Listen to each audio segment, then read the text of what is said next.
अस्सलाम वालेकुम। मेरा नाम डॉक्टर मोहम्मद बिलाल है। मैं एसोसिएट प्रोफेसर ऑर्थोपेडिक और कंसल्टेंट ऑर्थोपेडिक सर्जन लाहौर हूँ। आज की इस वीडियो में हम आपको नी रिप्लेसमेंट के बारे में बताएंगे। हमारा ये पेशेंट 63 ईयर ओल्ड फीमेल हैं जो कि यूके से पाकिस्तान आई ताकि वो नी रिप्लेसमेंट का ऑपरेशन करवा सकें, और इसमें जो इंडिकेशन थी वो आर्थराइटिस थी। नी में जो आर्थराइटिस है वो एक नहायत कॉमन मसला है और 50 से 60 ईयर ओल्ड पेशेंट्स में बहुत आम पाया जाता है।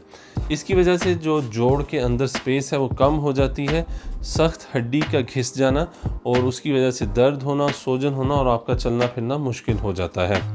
जैसे कि इस एक्सरे में आप देख सकते हैं कि वो नरम हड्डी के कम होने से ना सिर्फ वो स्पेस कम हो जाती है बल्कि जो टांगे हैं वो भी थोड़ा थोड़ा टेढ़ा होना शुरू हो जाती हैं, और इस सूरत में ऑपरेशन एक कामयाब इलाज है।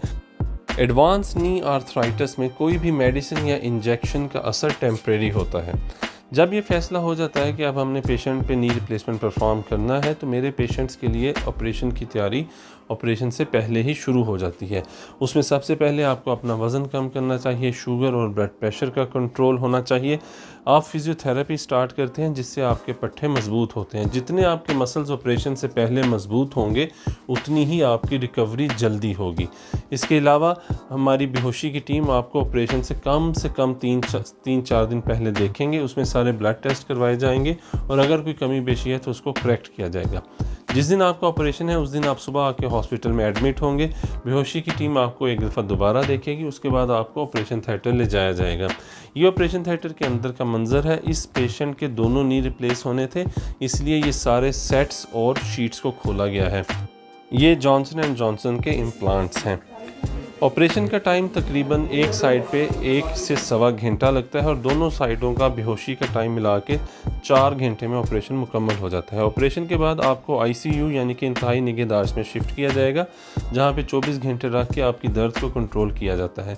उससे अगले दिन आपको रूम में शिफ्ट कर दिया जाता है और फिजियोथेरेपी स्टार्ट हो जाती है। अमूमन पेशेंट को 3 से 4 दिन हॉस्पिटल में स्टे करना पड़ता है। इस तस्वीर में मेरा जो पेशेंट है, दोनों घुटनों का कामयाब ऑपरेशन होने के बाद अगले दिन से वो कुर्सी पे बैठे हुए हैं और इन्होंने फिजियोथेरेपी स्टार्ट कर दी है। स्टिचेस जो हैं वो 2 हफ्तों में निकाल दिए जाते हैं, और अब आप इस वीडियो में देख सकते हैं कि ये वीडियो 2 से 3 हफ्तों के दरमियान बनाई गई है और पेशेंट निहायत आराम से एक वॉकर के साथ वॉक कर रहे हैं।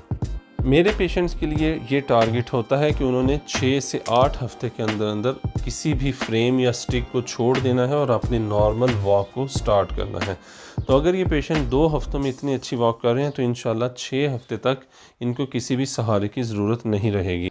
ये याद रखिएगा कि एक कामयाब ऑपरेशन की तैयारी ऑपरेशन से पहले शुरू होती है, और जितनी आपकी फ़िटनेस ऑपरेशन से पहले अच्छी है, आपके मसल मजबूत हैं, उतनी ही आपकी रिकवरी फास्ट होगी। हमसे रब्ता करने के लिए स्क्रीन पे दिए गए नंबर पे कांटेक्ट करें। हम आपको नी रिप्लेसमेंट के हर स्टेप पे गाइडेंस देंगे और निहायत कामयाब और इकोनॉमिकल पैकेज फ्राहम करेंगे। Thank you.